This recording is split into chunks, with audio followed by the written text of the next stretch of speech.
This is the lesson about holy baptism. We baptize people in the name of the Father,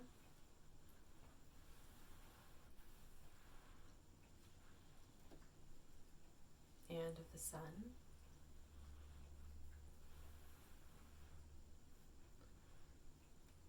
and of the Holy Spirit.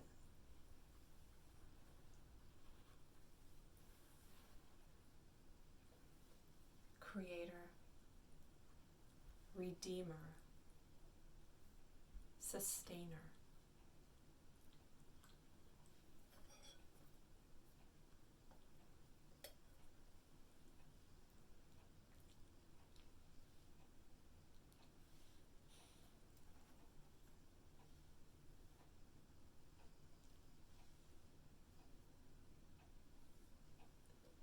This is the water of creation. It is the dangerous water of the flood. It is the water people pass through into freedom. It is the water Jesus was baptized in. It is the water you were baptized in or will be baptized in. And so much more.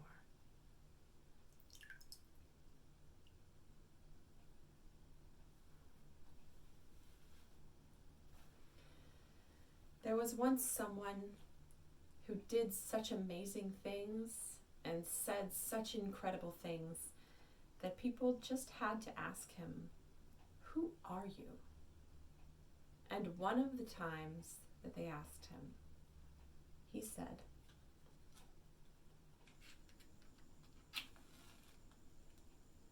"I am the light."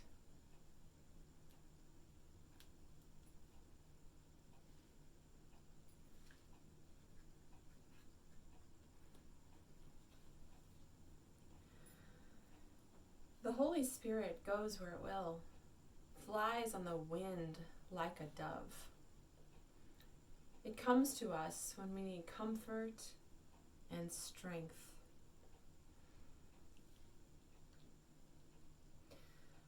Like the smell of this oil, it is invisible. It is invisible, but still there.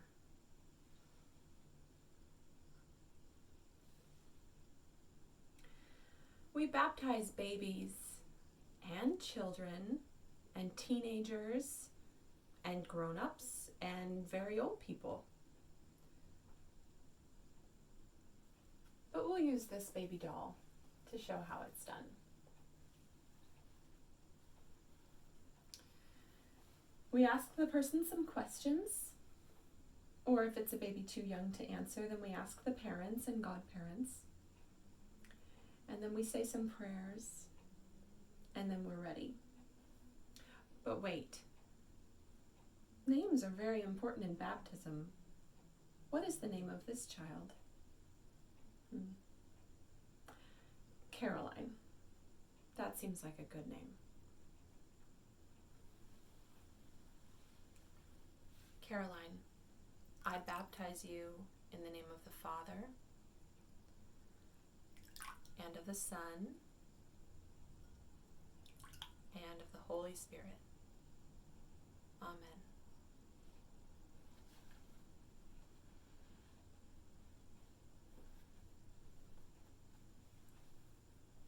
Caroline, you are sealed by the Holy Spirit in baptism and marked as Christ's own forever. Amen.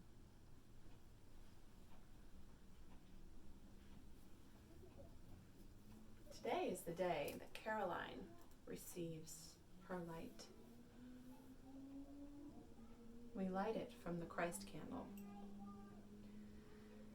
Say this child's name. Caroline, remember the day of your baptism.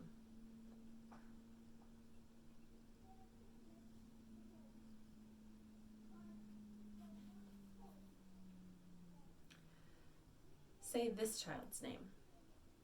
Sarah. I remember the day of my baptism.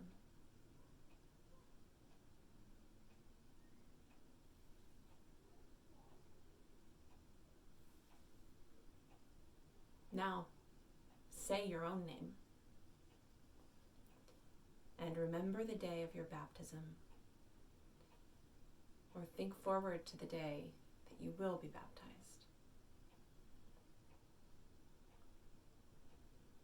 Look how much the light has grown. It keeps getting bigger every time we light a new light. But look, the light where all the other light came from hasn't gotten any smaller. Isn't that interesting? Now let me show you something else. We will change the light. Notice I didn't say put it out or extinguish it. We'll change it. It will still be here in the room, even if it's not a flame. I'll start with mine to show you. See, you can see it easily when it's here, when it's lit. It's like a flame. But now, watch. See? I changed it. And now it's growing even bigger. It's filling up the whole room. Now, whenever anyone comes into this room today, my light will be here. I'll change Caroline's for her.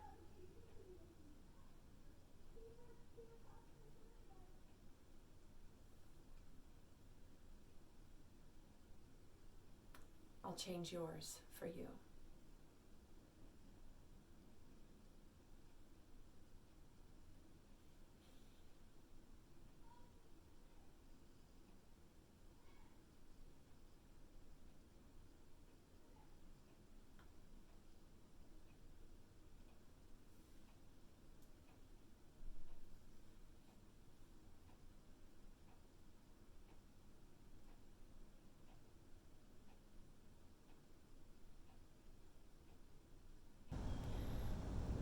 Remember the day of your baptism. I was 13 years old, and in the church I went to, it was called a Baptist church in Florida where I lived. The tradition was to dunk people fully underwater. So when I was about 13, I decided I wanted to be baptized because I had decided to follow Jesus in my life. And so I talked to the pastor, and he asked me some questions and prayed. And then we got into this like hot tub that was in the church, and certain churches have these. And I had on my bathing suit and a robe, like a choir robe kind of thing. And they have a special way of sort of leaning you back down into the water and then lifting you up. And I remember that my family was there, and I think we probably had a little party afterward. And I'll never forget that day. I also remember the day that my daughter was baptized. Many of you were there. She was 8 years old, and it happened in St. Peter's. And Mother Paige was there baptizing her with water, and Reverend Martha marked her forehead with the sign of the cross with the oil. A baptism day is a really special day. It's a big moment in a person's life. And I want to know about the day you were baptized. Some of you might remember it. If you were big, you can tell me the story yourself. I would love to have you write me an email, or maybe record yourself telling about it. Who were your godparents? What friends were there? Did you have cake afterward? Was it at St. Peter's or a different church? And if you don't remember it because you were a tiny baby, I want you to be a detective and interview mom or dad or grandma or whoever is in your life that was there. Ask them who was there, how old were you, what did you wear? Can they find a picture? And if they can, send it to me. And if you haven't been baptized yet, I want to ask you to think about what you might like it to look like when you get baptized. Do you want to be baptized at St. Peter's? Some people get baptized in the ocean. So imagine what it will be like, who will be there, who will be your godparents, and tell me all about that too. I look forward to hearing from you on email at sholmes@stpetersdelmar.net, and make sure, as always, to get parents to send me a note giving permission to put your comments and your videos and your stories on our Facebook page. I look forward to seeing you one last time tomorrow morning for our interview with Mother Page on water and faith and Bible stories. See you then.